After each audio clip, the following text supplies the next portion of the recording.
কাউসারের মুখটা বেঁকে যাচ্ছে, ঠোঁট নড়ছে কিন্তু কোনো শব্দ বেরোচ্ছে না। 1 সেকেন্ড, 2 সেকেন্ড, তারপর একেবারে স্থির হয়ে গেলেন। নমস্কার, আমি সপ্তক। আমাদের ইউটিউব চ্যানেল সন্ধ্যের আড্ডাতে আপনাদের সবাইকে স্বাগত। আজকে একটু আলাদা। আজকে আমরা আপনাদের শোনাবো আমাদের সন্ধ্যের আড্ডার তৃতীয় অরিজিনাল গল্প, যেটা লিখেছি আমি, সপ্তক। হ্যাঁ, তো দেরি না করে চলো শুরু করা যাক। আমরা আশা করছি আপনাদের ভালোবাসা এবং আশীর্বাদ, এবং গল্পটি ভালো লাগলে শেয়ার করবেন, সাবস্ক্রাইব করবেন। শুরু হচ্ছে কুয়োর নিচে কেউ আছে। বড় পুরুলিয়া গ্রামটা এমনিতে খুব একটা কথা বলে না। এখানকার দিনগুলো চলে অভ্যেসে। সকালে ঘাসে শিশির বিন্দু, আর দুপুরে রোদে পুড়ে যাওয়া মাঠ, বিকেলে ধুলোমাখা রাস্তা, আর সন্ধ্যেতে ধোঁয়া ওঠা চুলোর গন্ধ। গ্রামের মানুষজনও তেমনই, কথা কম, কাজ বেশি, আর বিশ্বাসে ভরা এক ধরনের নিশ্চিন্ত জীবন যাপন করছিলেন তারা। সেই বিকেলটাও শুরু হয়েছিল একইভাবে। শুভ মাঠে খেলছিল। ধান কাটা শেষ হওয়া জমিটার ওপর দিয়ে সে দৌড়চ্ছিল। পায়ের নিচে শুকনো মাটির ডেলা লেগে রয়েছে। গায়ে ছিল একটা পুরনো গেঞ্জি। একটু মন দিয়ে দেখলে বোঝা যায় যে রংটা বোধহয় একসময় নীল ছিল, কিন্তু এখন তার বোঝা যায় না।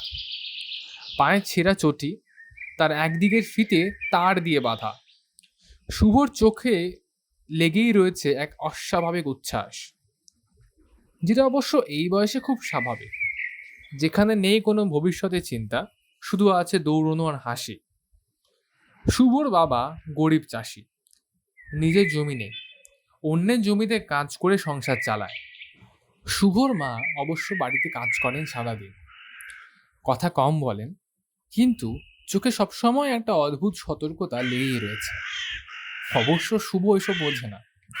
ও জানে যে বিকেলে খেলতে বেরোলে মা বকুনি দেয় না। মাঠে তখন ওর সঙ্গে আরো দুজন ছেলে ছিল। তারাও দৌড়চ্ছিল, একে অন্যকে ধাক্কা দিচ্ছিল, আর মাঝে মধ্যে পড়ে গিয়ে হাসছিল। হঠাৎ দূর থেকে ভেসে এলো বাড়ির ডাক। এই বাড়ি আয়। ডাকটা খুব স্পষ্ট। দুজন ছেলেই থেমে গেল। একজন বলল, আমাকে ডাকছে রে। আরেকজন মাথা নাড়ল। এই আমাকেও ডাকছে। তার আর দেরি করলো না, পা বাড়াতেই গ্রামের দিকে চলে গেল। শুভ এবার একা দাঁড়িয়ে রইল। মাঠটা হঠাৎ অনেক বড় মনে হলো তার। চারিদিকে তাকিয়ে শুভ বুঝতে পারল যে হাওয়াটা বদলে গেছে। এতক্ষণ যে হালকা বাতাস দিচ্ছিল সেটা থেমে গেছে। আকাশের দিকে তাকাতেই তার বুকটা একটু কেঁপে উঠল। আকাশে কালো মেঘ ভরে উঠেছে। ঠিক তখনই এক ফোঁটা পড়ল তার কপালে। শুভ চোখ কুঁচকে তাকাল। আরেকটা ফোঁটা। তারপর যেন কেউ আকাশের কল খুলে দিল। ঝমঝম করে বৃষ্টি নামলো। শুভ এবার দৌড়তে শুরু করেছে। প্রথমে পা পিছলচ্ছিল, পরে সে অভ্যস্ত হয়ে গেল। কিন্তু বৃষ্টি পাচ্ছিল, চোখে জল ঢুকছিল, চারপাশটা ধূসর অন্ধকার হয়ে আসছিল। সামনে হঠাৎ একটা বড় কাঠামো চোখে পড়ল। মহেন্দ্র বিদ্যালয়। পুরনো দালানটা তার ঠিক চোখের সামনে রয়েছে, আর নতুন দালান সেটারও পেছনে। জঙ্গলের লতায় ঢাকা দেওয়াল, কালচে পাথর, জানালাগুলো যেন চোখের মতো তাকিয়ে আছে। গ্রামের লোকেরা এই দালানটাকে খুব একটা তাকায় না। দিনের আলোতেও ওটার সামনে দাঁড়ালে অস্বস্তি হয়। শুভ আর ভাবল না। সে ছুটে গিয়ে পুরনো দালানে বারান্দায় দাঁড়ালো। বৃষ্টি তখনও পড়ছে। শুভ শ্বাস দ্রুত উঠছে নামছে। বারান্দার ভেতরটা একেবারে ঠান্ডা, অদ্ভুতভাবে ঠান্ডা। যেন মনে হচ্ছে যার কিছুক্ষণ দাঁড়ালে সে এখানেই হিম হয়ে যাবে। ঠিক তখনই বজ্রপাত। আলো ঝলসে উঠবে চারপাশে, আর সেই আলোয় এক মুহূর্তের জন্য শুভর মনে হলো দালানের ভেতরে কেউ দাঁড়িয়ে আছে, মানুষের মতো, কিন্তু ঠিক মানুষ নয়। শুভর বুকটা কেঁপে উঠল। সে গলা খাকারে দিয়ে বলল, কেউ আছে? তার নিজের কণ্ঠস্বরই তাকে চেনা লাগলো না। আর ঠিক তখনই বজ্রপাতের আলো নিভে গেল। বৃষ্টি থেমে গেছে, হাওয়াটাও থেমে গেছে। চারপাশে এমন এক নীরবতা নেমে এসছে যেন মনে হয় যে বৃষ্টি এখানে হয়নি। শুভ এবার একটু ভয় পেয়ে গেল। সে ভাবলো যে লোকটার দিকে যাবে কিনা। সে এক পা এগোতে চাইল, কিন্তু পারল না। ঠিক যেন মাটি তাকে ধরে রেখেছে। তার মাথার ভেতর থেকে তখন একটাই চিন্তা ভাসছিল, মা আমাকে খুঁজবে। এই চিন্তাটুকু শেষ হওয়ার আগেই চারপাশের অন্ধকারটাও আরো ঘন হয়ে উঠল। আর তারপর বড় পুরুলিয়া গ্রাম তার একটা ছেলেকে হারালো। যে রাতে বড় পুরুলিয়া গ্রামের লোকেরা তার এক শিশুকে হারিয়েছিল, সেই রাতেই পাশের ছোট গ্রামটা বসেছিল মেলা।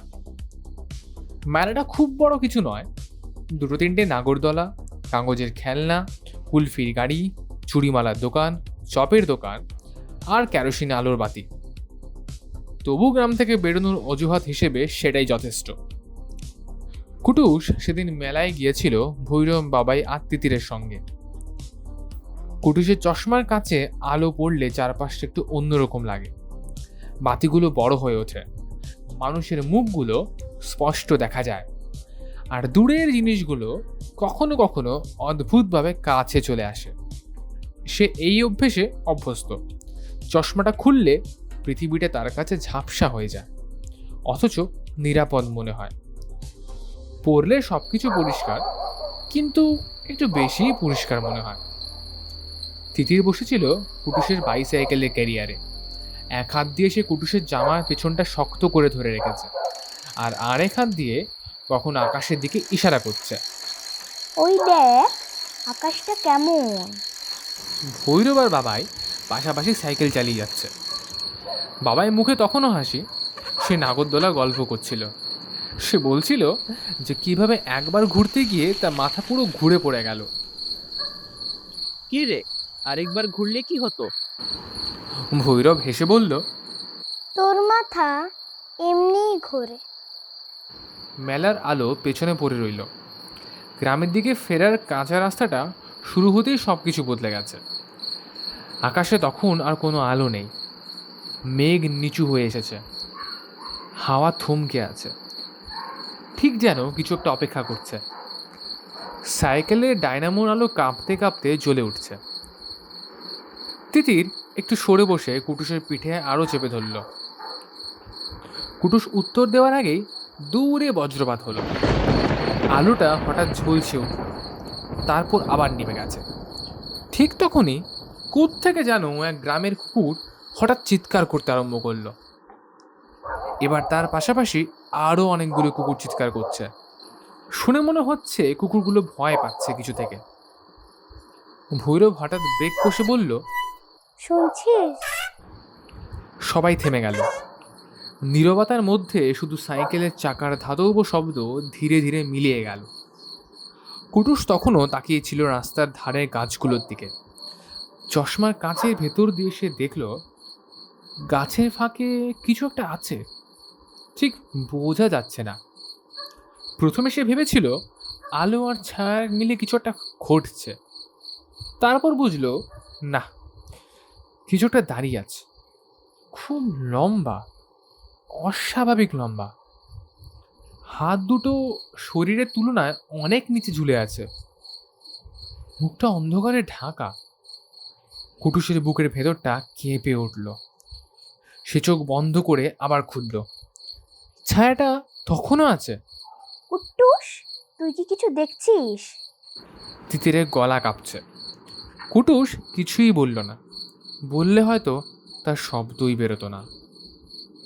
ঠিক তখনই বজ্রপাত হলো। এক ঝলকের আলোয় চারপাশটা পরিষ্কার হয়ে গেল, আর সেই সঙ্গে ছায়াটাও মিলিয়ে গেছে। পরের মুহূর্তে দূর থেকে একটা চিৎকার ভেসে এলো, আ! খুব ক্ষীণ মানুষের গলা, মনে হচ্ছে কোনো বাচ্চা চিৎকার করছে। চারজনই শুনে হতভম্ব হয়ে পড়েছে, কিন্তু কেউ কিছু বলতে পারছে না। এবার ভৈরব ধীরে বলল, চল বাড়ি যাই।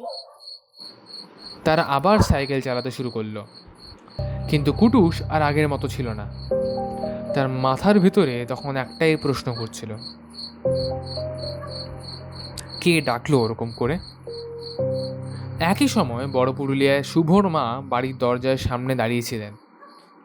বৃষ্টি তখনও পড়ছে। তিনি বারবার উঠোনের দিকে তাকাচ্ছিলেন, বুকের ভেতর অদ্ভুত একটা টান অনুভূতি করছিলেন। মনে হচ্ছিল এই শুভ চলে আসবে, কিন্তু এখনো তো এসে পৌঁছালো না। হঠাৎ শুভ! ডাকটা তার নিজের অজান্তেই বেরিয়ে এলো, কিন্তু বাইরে তখনও বৃষ্টি শব্দ। রাত বাড়ল, কিন্তু শুভ এলো না। পরদিন সকালটা বড় পুরুলিয়ার ঠিক সময় শুরু হয়নি। সূর্য উঠেছিল, কিন্তু আলোটা তেমন তীব্র ছিল না। পাখিদের ডাক কম ছিল, আর যারা ডাকছিল তাদের আওয়াজে অকারণ একটা তাড়াহুড়ো ছিল। শুভর বাড়িতে সেই সকালটা শুরু হয়েছিল নিঃশব্দে। শুভর মা ভোরে উঠে উনুনে আগুন ধরিয়েছিলেন, হাঁড়িতে জল বসিয়েছিলেন। সব কাজেই তিনি মন দিয়ে করছিলেন, অভ্যেসের বশে। কিন্তু হাতের নড়াচড়ায় একটা অস্থিরতা ছিল। জল উপচে পড়ছে উনুনের ওপর দিয়ে, কিন্তু তিনি সেটা খেয়াল করছেন না। তিনি বারবার উঠোনের দিকে তাকাচ্ছিলেন, ঠিক যেমনটা তিনি প্রতিটা সকালে তাকান, ঠিক এই ভেবে যে শুভ আসবে এক্ষুনি দৌড়ে। কিন্তু আজ উঠোন ফাঁকা ছিল। শুভর বাবা বেরিয়ে পড়লেন, গামছাটা কাঁধে পায়ে চটে। তিনি যাকে দেখেছেন তাকেই থামিয়ে জিজ্ঞেস করলেন, এই, কাল সন্ধ্যের পর ওকে দেখেছো নাকি? কেউ বলেছে, না, দেখিনি তো। আবার কেউ বলছে, বোধহয় আজ ফিরবে। কিন্তু কেউ নিশ্চিত করে কিছু বলেনি। মহেন্দ্র বিদ্যালয়ে পৌঁছানোর আগে কুটুস বুঝে গিয়েছিল আজ ঠিক পড়াশোনাটা হবে না। তার মনটা ঠিক কেমন যেন করছে। স্কুলের সামনে চায়ের দোকানে ভিড়, শিক্ষকরা দাঁড়িয়ে আছে, অভিভাবকরাও দাঁড়িয়ে আছে। কিন্তু এই ব্যাপারটা বড্ড অদ্ভুত, কারণ সচরাচর এরকমভাবে অভিভাবক এবং শিক্ষকরা সব একজোট হয়ে দাঁড়ায় না। কুটুস চশমার কাচের ভেতর দিয়ে চারপাশটা দেখছিল। সবকিছু অস্বাভাবিক চেয়ে একটু বেশি স্পষ্ট লাগছিল তার। মানুষের মুখগুলো একটু অন্যরকম লাগছে। আরে, এ তো অঙ্কেশ স্যার না? উনি মন দিয়ে কি ভাবছেন? ভৈরব আগে থেকেই দাঁড়িয়ে ছিল সেখানে। ওর মুখটা কঠিন, কিন্তু চোখে একটা অস্বস্তি রয়েছে। বাবা এসে দাঁড়াতেই বলল, কাল রাতে কি ঘুমোতে পেরেছিস? ভৈরব মাথা নেড়ে বলল, হ্যাঁ, তুই? বাবা হেসে ফেলল, কিন্তু হাসিটা বেশিক্ষণ থাকলো না। তিতির দূর থেকে এগিয়ে আসছিল। সে আজ কথা কম বলছিল। কুটুস লক্ষ্য করলো সে বারবার পেছনে তাকাচ্ছে, ঠিক যেন কেউ তাকে অনুসরণ করছে। ক্লাস শুরু হলো, কিন্তু পড়া শুরু হলো না। একজন শিক্ষক উঠে দাঁড়িয়ে বললেন, মনোযোগ দাও। তারপর নিজেই থেমে গেলেন। পেছনের বেঞ্চ থেকে এক ছেলে হঠাৎ বলে উঠল, স্যার, শুভ কোথায়? ঘরের ভেতরে এমন নীরবতা নেমে এলো যেন হঠাৎ বাতাস টেনে নিয়েছে। স্যার কিছুক্ষণ চুপ করে থেকে বললেন, শুভ আসছে, পুলিশ তার খোঁজ করছে। এই দুটো শব্দে কারোর মন শান্ত হলো না। কুটুস খাতার পাতায় আঁকছিল। সে বুঝতেই পারেনি কখন কলমটা চলতে শুরু করেছে। পাতায় ফুটে উঠল একটা গোলাকার চিহ্ন, চারপাশে অদ্ভুত সব রেখা। আঁকাটা শেষ করে সে নিজেই থমকে গেল। এমন আঁকা তো সে কখনো আঁকেনি, ঠিক যেন নকশার মতো মনে হচ্ছে। অবশ্য এটা বোধহয় সে একে দেখেছে, কিন্তু ঠিক কোথায়? সে এবার খাতাটা বন্ধ করে দিল। স্কুল ছুটির পর চারজন একসঙ্গে বেরোলো। কেউ কাউকে কিছু বলতে চাইল না। শেষ পর্যন্ত ভৈরব বলল, আমরা খুঁজবো। তিতির জিজ্ঞেস করলো, কোথায়? ভৈরব বলল, যেখানে সবাই যাচ্ছে, তারপর যেখানে কেউ যাচ্ছে না। প্রথম দিন তারা গেল মাঠের দিকে। শুভ যেখানে খেলতো সেই ধান ক্ষেতের আল ধরে হাঁটলো। তারা খালে নামলো। এবার জল ঘোলা, কিন্তু জল খুব গভীর নয়। খোঁজ করেও কিছু পাওয়া গেল না। বিকেলে গড়ালো, সূর্য ঢলে পড়ল। ভৈরব বলল, চল, আজ আর নয়, কাল আবার খুঁজবো। রাতে ঘুমানোর সময় কুটুসের মাথার ভেতর কাল রাতের ছবিগুলো আবার ভেসে উঠছিল।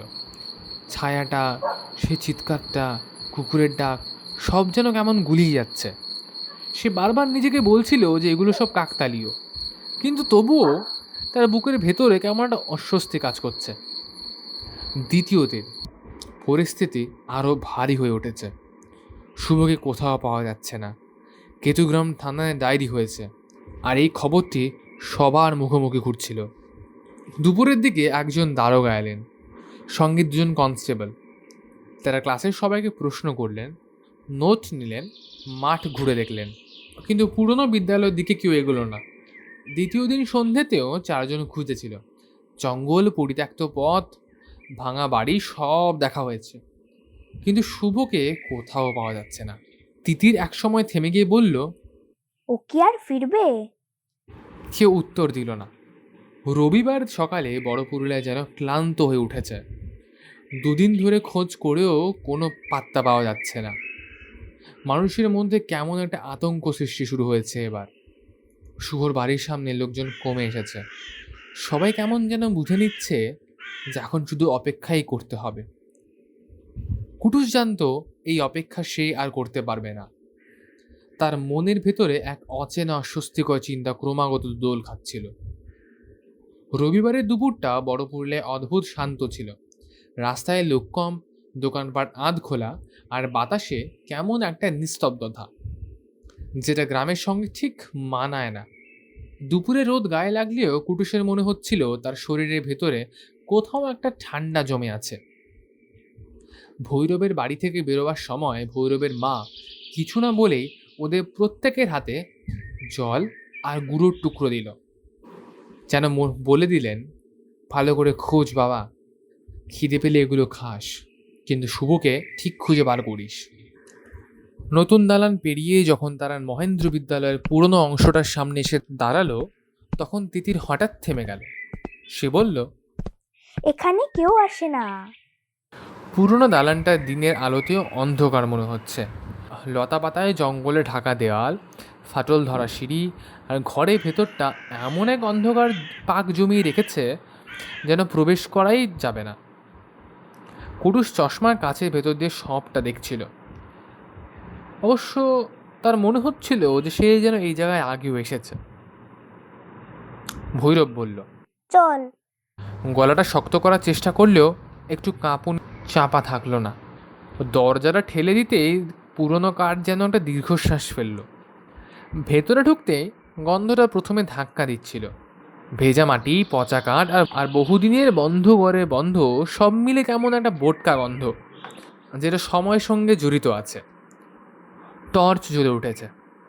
আলো দেওয়ালে পড়তে ছায়া নড়ে উঠল। তবে হঠাৎ পেছনে তাকালো।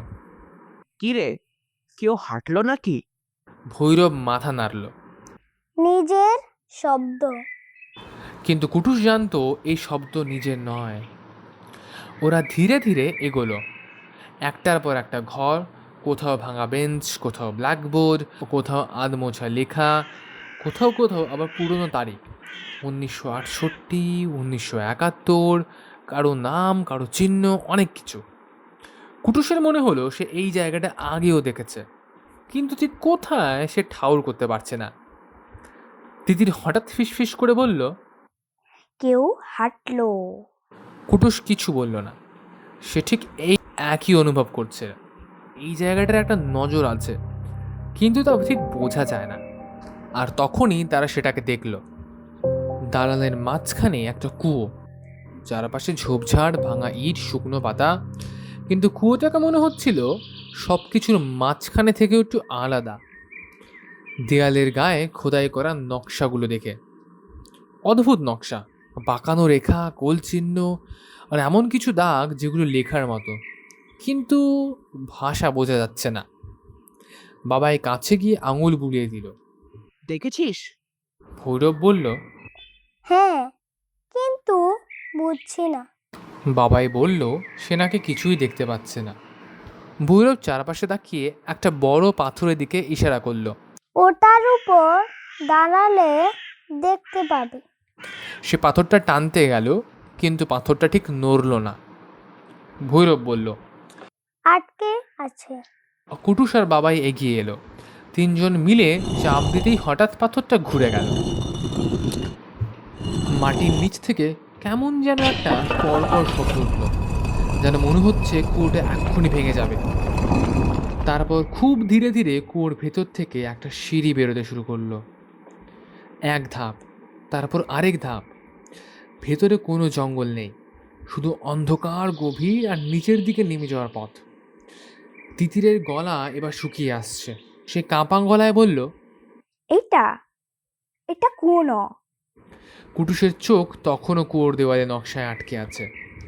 অদ্ভুতভাবে সেগুলো তার চেনা লাগছিল, ঠিক যেন কোথায় দেখেছে, কিন্তু কোথায়।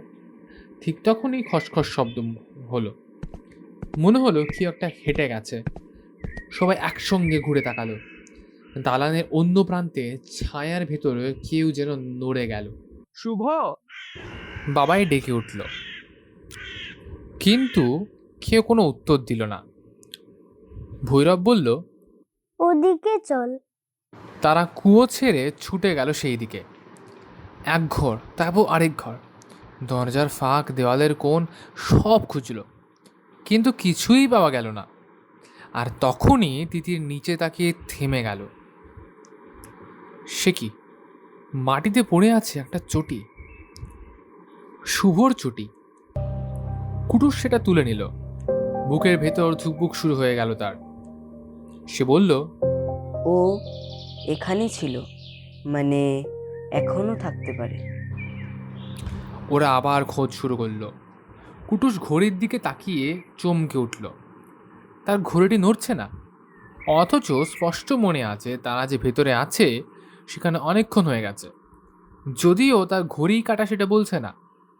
সে তখন বুঝে গেছে যে এই দালানের ভেতরে সময়টুকু ঠিক স্বাভাবিক চলে না। আর কুয়োর দিকে তাকাতেই তার মনে হলো এই পথটা তাকে ডেকে নিচ্ছে। কুয়োর মুখটা যতটা সাধারণ দেখাচ্ছিল, তার নিচে অন্ধকারটা ঠিক ততটাই অস্বাভাবিক। সিঁড়িগুলোর পুরনো যে পাথরের ধারগুলো রয়েছে সেগুলো পুরো ক্ষয়ে গেছে, কোথাও কোথাও ফাটল ধরেছে। পাথরের গায়ে হাত রাখতেই কুটুস টের পেল ঠান্ডাটা। কেমন ঠান্ডা!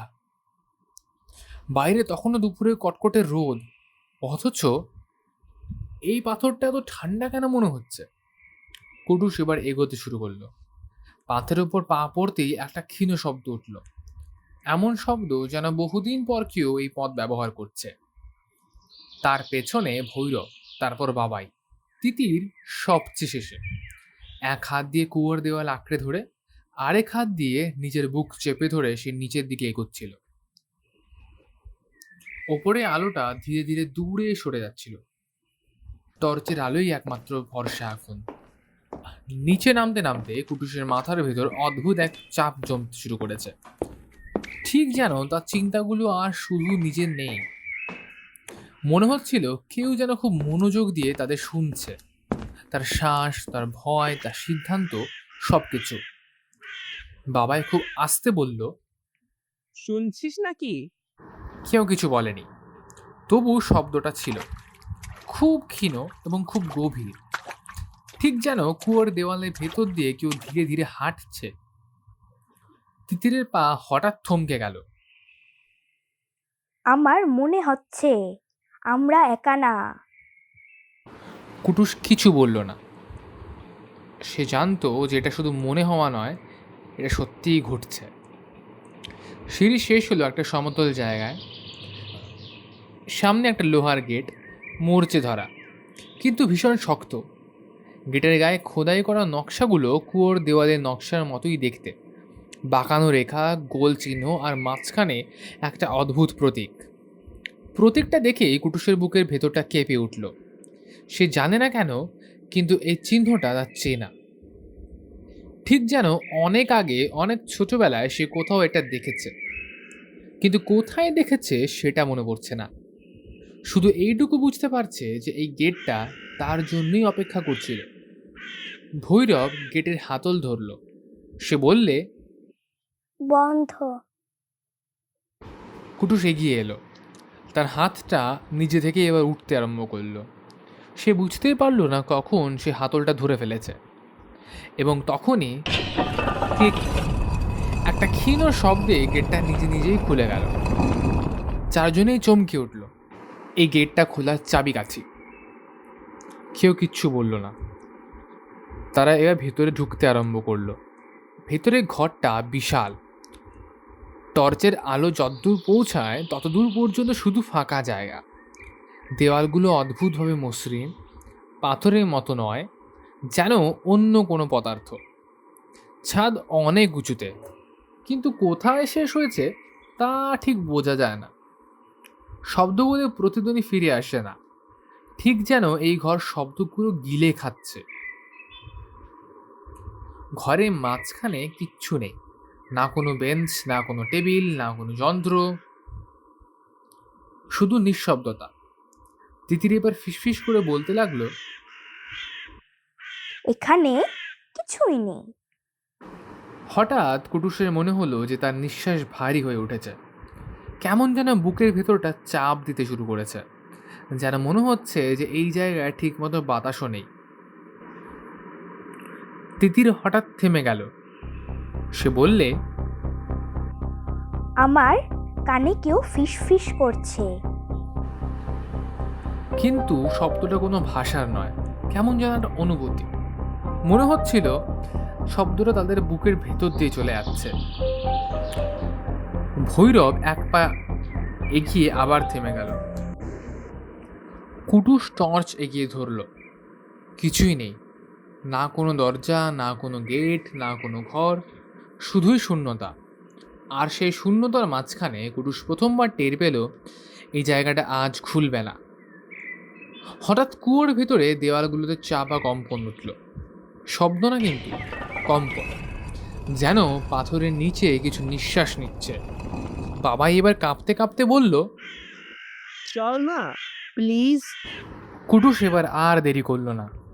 সে বুঝে গেছিল যে ভয় এখানকার কোনো দৃশ্য নয়, ভয় হলো যে এই জায়গাটা চাইলে মানুষকে কিছু না দেখিয়েই অনুভূতির দ্বারা আতঙ্কিত করে দিতে পারে। কুটুস তখন বুঝতে পারছিল যে এটা কোনো জন্তু নয়, কোনো ছায়াও নয়। মনে হচ্ছিল যেন জায়গাটাই তাদের দিকে তাকিয়ে রয়েছে, কিন্তু কেন সে বুঝতে পারছিল না। সে বলল, এখনই বেরোতে হবে। ওরা প্রায় দৌড়ে সিঁড়ি বেয়ে উপরে উঠল। কুয়োর মুখ পেরোবার সময় কুটুস পেছনে তাকিয়েছিল।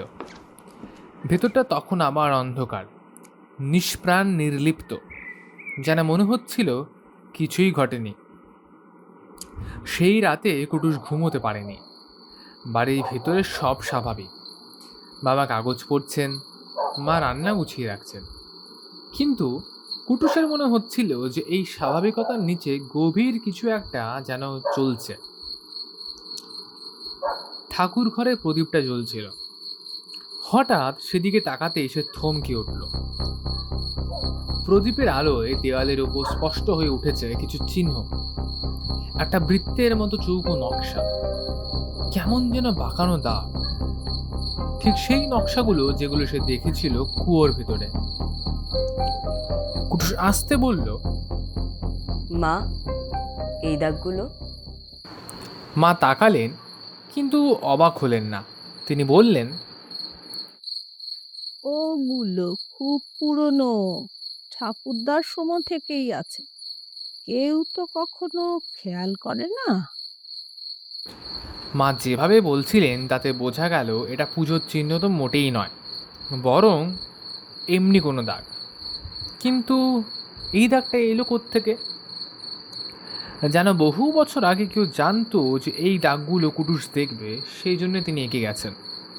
কিন্তু কে? কুটুস আর কিছুই বলছিল না। রাতে কুটুস ঠিক ঘুমোতে পারল না। বাড়ির চারপাশে বাতাস বইছে, বাঁশের ঝাঁকুনি, জানালার পাল্লার শব্দ, সবকিছু মিলিয়ে রাতটা অস্বাভাবিক সচেতন। হঠাৎ তার মনে হলো কেউ তাকে ডাকছে, খুব আস্তে, কিন্তু খুব কাছ থেকে।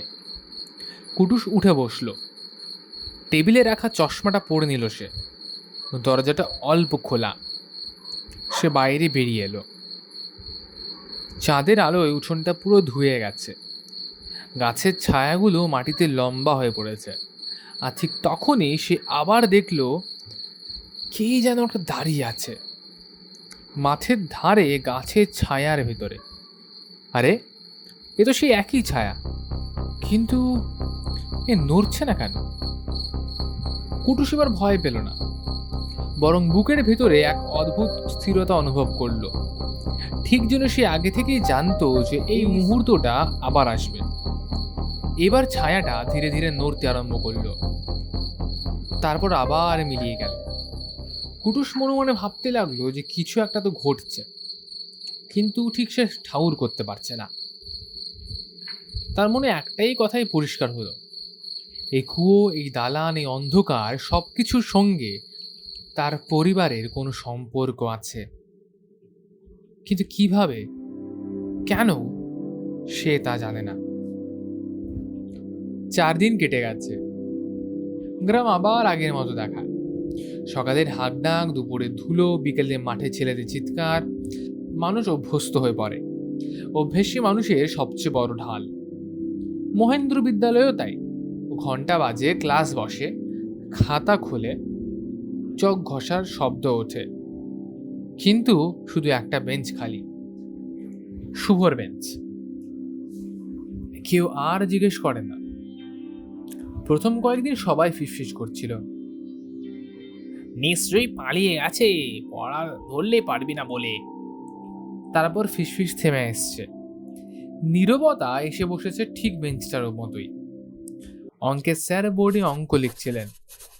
হাতের লেখা পরিচিত, যত্নবান। তিনি বললেন, মন দিয়ে করো, অঙ্ক কখনো ঠকায় না। কুটুস মন দিয়ে অঙ্ক করছিল। সংখ্যার শাড়ি তার মাথায় পরিষ্কার হয়ে উঠেছিল। বাবাই মাঝে মাঝে জানলার দিকে তাকায়, বাইরে রোদ ঝিলমিল করছে। ভৈরব অবশ্য খাতার পাশে ছোট ছোট দাগ টানছে, যেন মনে হচ্ছে যে পড়াতে তার খুব একটা মন নেই। আর তিতির, সে আজও বোর্ডে নয়, ঘরের ভিতরে এদিক ওদিক দেখছে। তিতিরের চোখে অদ্ভুত এক হিসেব চলছিল। কোন কোনে শব্দ বেশি প্রতিধ্বনি করে, কোন বেঞ্চে বসলে কানে চাপ লাগে, কোথায় হালকা গুমোট ভাব আছে, সে নিজেই বুঝতে পারছিল না কেন এসব সে খেয়াল করছে। শুধু মনে হচ্ছিল সবকিছু স্বাভাবিক হলেও স্বাভাবিকতার ভেতরে কোথাও একটা ফাঁক আছে। ঘন্টা পড়ল। স্যার খাতা গুছিয়ে বেরিয়ে গেলেন। ক্লাস ছুটি হতেই হইচই শুরু হয়ে গেছে। ছেলেমেয়েরা নামতে লাগলো সিঁড়ি দিয়ে, কিন্তু এরা 4 জন একসাথেই বেরোতে আরম্ভ করলো। কি রে, বাড়ি যাবি? বাবাই জিজ্ঞেস করলো তিতিরকে। তিতির একটু থামলো। সে বললে, হ্যাঁ, একটু পরে। কথাটা স্বাভাবিকই ছিল, তবু কেন জানি কুটুসের মনে একটা ঘন্টা বাজতে শুরু করেছে। অবশ্য সে কিছু বলল না। গেটের বাইরে বেরোতেই বাতাসটা আলাদা লাগলো। স্কুলের ভেতরে কোলাহল বাইরে এসে থেমে যায়। এই থেমে যাওয়াটাই কুটুসের অস্বস্তি বাড়ালো। সে পেছনে তাকালো। তিতির তখনও ভেতরে। ভৈরব বলল। কুটুস মাথা নাড়ল, নিজেকেই বোঝালো কিছুই হচ্ছে না। বিকেল গড়িয়ে সন্ধ্যা এসে পড়ল। শুভর বাড়িটা গ্রামের শেষ প্রান্তে।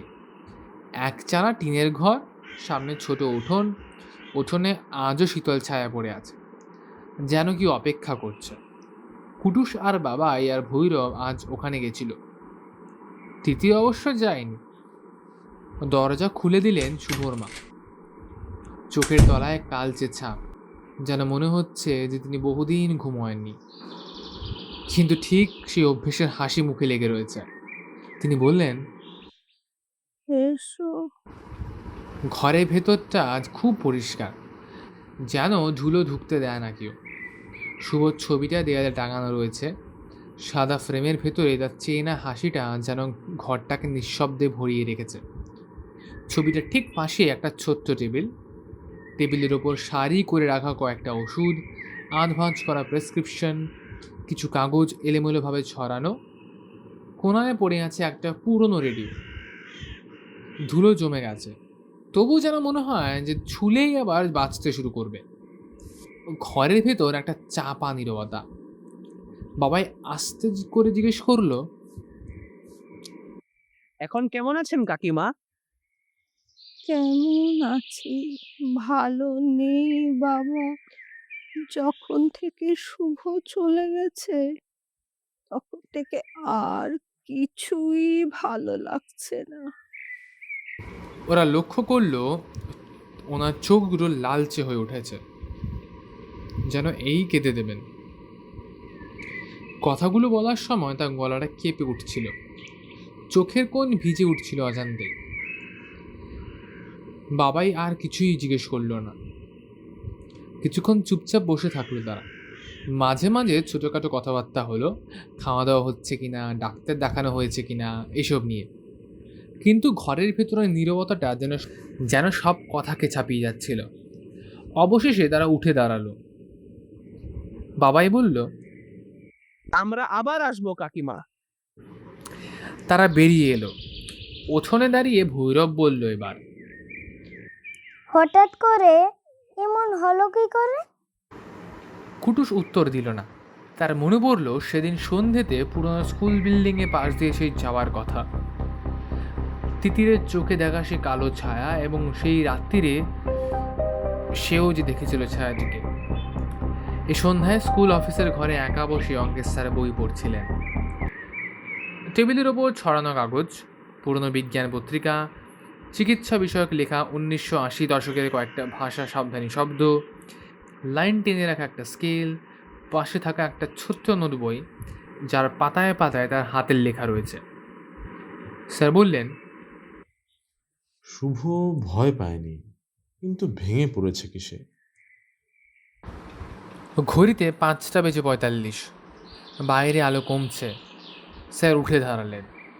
কাল রবিবার। ভাবলেন আজ না, কাল দেখবেন। বেরোনোর পথে পুরনো স্কুল বিল্ডিংয়ে পাশ দিয়ে হাঁটতে গিয়ে হঠাৎ থেমে গেলেন।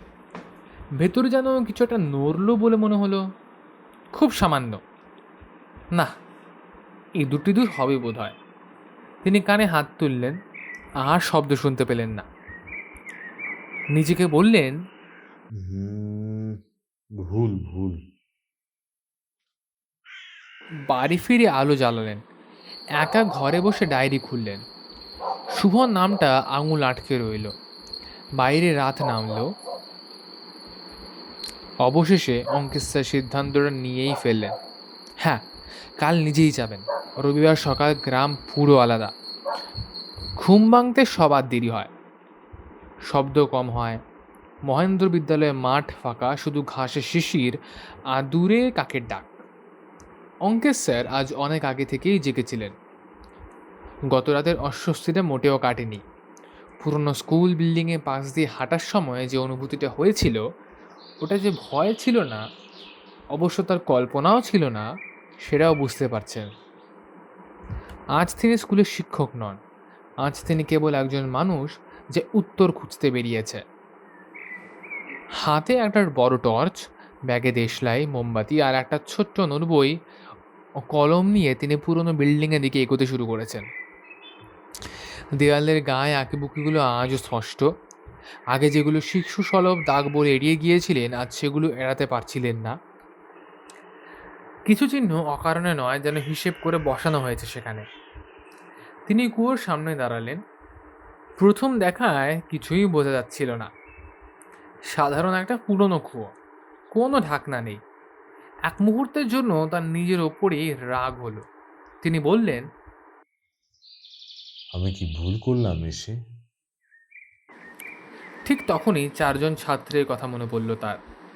তারা বলেছিল যে দরজা চোখে পড়ে না, সেটাকে খুঁজে বার করতে হবে, এবং বার করলেই একটু নাড়াতে হবে। তিনি নিচু হয়ে কুয়োর চারপাশটা ভালো করে দেখতে লাগলেন। জমা মাটি, শ্যাওলা, পুরনো ইট সব কিছু একরকম হয়ে পড়ে আছে, কিন্তু ডান দিকে একটা পাথর অন্যগুলোর চেয়ে একটু বেশি ঘষা লাগছে তার। স্যার পাথরটা হাত রেখে চাপ দিলেন, কিছুই নড়ল না। তিনি আবার চাপ দিতে গেলেন, কিন্তু এবার দু হাত দিয়ে। সে কি, পাথরটা একটু নড়ছে বলে মনে হয়। এবার আরো জোরে চাপ দিতেই একটা ভাঙা শব্দে পাথরটা যেন ঘুরে গেল। তারপর কুয়োর ভেতরটা একটা চাপা শব্দ উঠল, যেন বহুদিন পর কোনো যন্ত্র নড়ছে। মাটির নিচে যেন মনে হচ্ছে কোথাও কিছু একটা সরে যাচ্ছে। কুয়োর ভেতরের দেয়ালে কেমন যেন একটু অন্ধকার দেখা যাচ্ছে, যেন মনে হচ্ছে যে কোনো কোনো নতুন রাস্তা বেরিয়ে আসছে। দরজা। স্যার থমকে গেলেন। এই কথাই তো বলছিল চারজন। টর্চ জ্বালিয়ে তিনি নিচে নামতে শুরু করলেন। ঘন অন্ধকার ভয় সৃষ্টি করছিল তার মনে।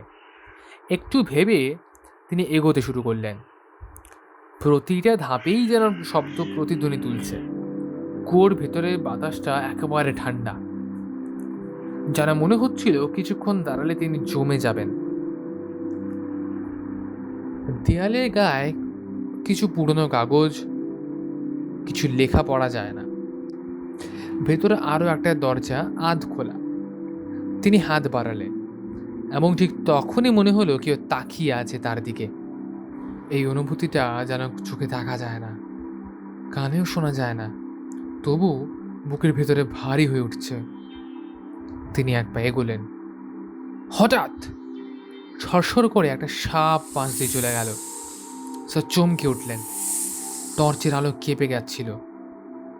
দূর থেকে আরো কিছু শব্দ আসছে, একটা নয়, যেন একাধিক শব্দ। এইবার তিনি আর এগোতে পারছিলেন না। ধীরে ধীরে পিছিয়ে এলেন, সিঁড়ি বেয়ে ওপরে উঠলেন। দরজাটা যেমন ছিল তেমনই রেখে দিলেন। পাথরটা আবার আগের মতো ঘুরিয়ে দিলেন। কুয়োর সামনে দাঁড়িয়ে তিনি দীর্ঘশ্বাস ফেলে ভাবলেন, আজ না, আজ এখানেই থামা দরকার। ফিরে যাওয়ার সময় তার মাথার ভিতরে একটাই কথা ঘুরছিল, এই জায়গাটা নিজের থেকে কিছু করে না, অথচ কেমন ভয় করে। সোমবার সকাল, স্কুল আবার শুরু হয়েছে। মাঠে ছেলে মেয়েদের আওয়াজ, বারান্দায় জুতো ঠকঠক, সবকিছু আগের মতোই চলছিল। অথচ চারজনের মনে কেউ যেন আলাদা করে কিছু হিসেব কষছে। টিফিনের সময় চারজন একসাথে বসেছিল। কুটুস চুপচাপ বসে আছে, বাবাই বিস্কিট ভাঙছে, ভৈরব চারিদিকে তাকাচ্ছে। আর হঠাৎ তিতির বলে উঠল, দাগগুলো বদলাচ্ছে ওই কুয়োর ভেতরের আর পাশের দেওয়ালে। তিনজনই চমকে উঠল। তারা একসাথে বলে উঠল, তুই আবার ওখানে গিয়েছিস? হ্যাঁ। এবার বাবাই আর কুটুস দুজনেই একসাথে বলে উঠল।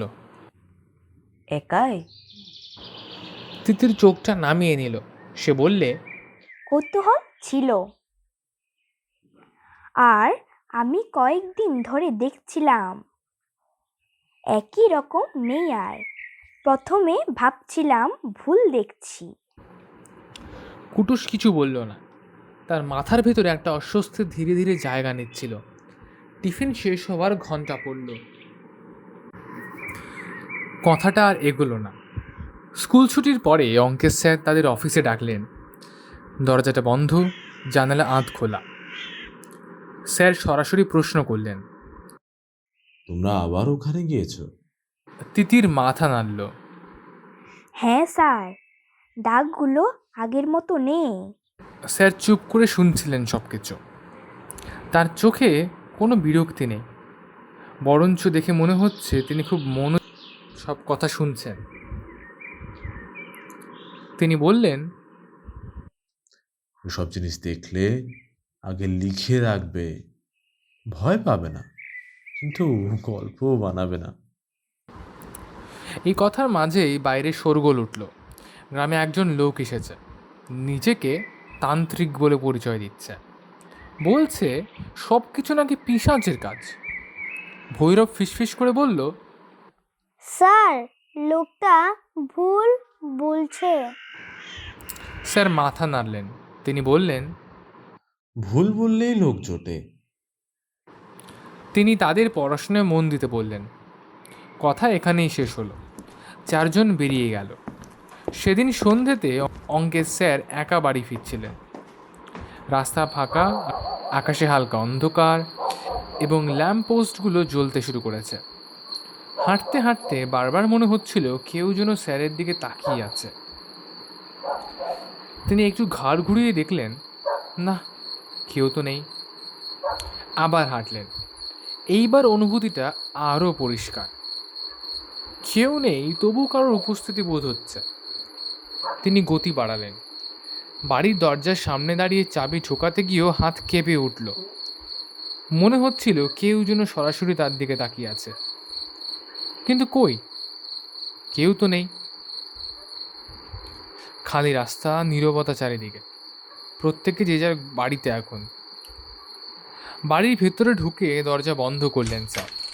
চেয়ারে বসে কিছুক্ষণ স্থির রইলেন। তারপর ডায়েরি খুলে লিখতে শুরু করলেন। 14ই অক্টোবর, রাত 10:17। আজ আবার গিয়েছিলাম।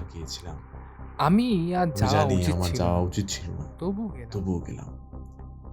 কুয়োর পাথরটা সরাতে আজ আর তেমন কষ্ট হলো না।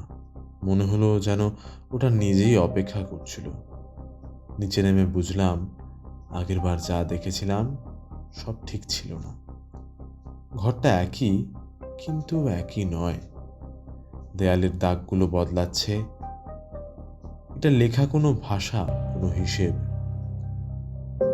আমি আজ নিশ্চিত হয়েছি শুভ এখানে নেই। এই জায়গাটা শুধু প্রবেশ পথ, এর নিচে আরেকটা স্তর আছে, আর সেই স্তরে সন্ধ্যা নামছিল ধীরে ধীরে। গ্রামের স্কুলের মাঠে তখন আর কোনো শব্দ নেই। পাখিরাও ফিরছে নিজেদের বাসায়। দূরে কোথাও কুকুরের ডাক উঠল একবার। স্কুল অফিস ঘরে একা বসে ছিলেন অঙ্কের স্যার।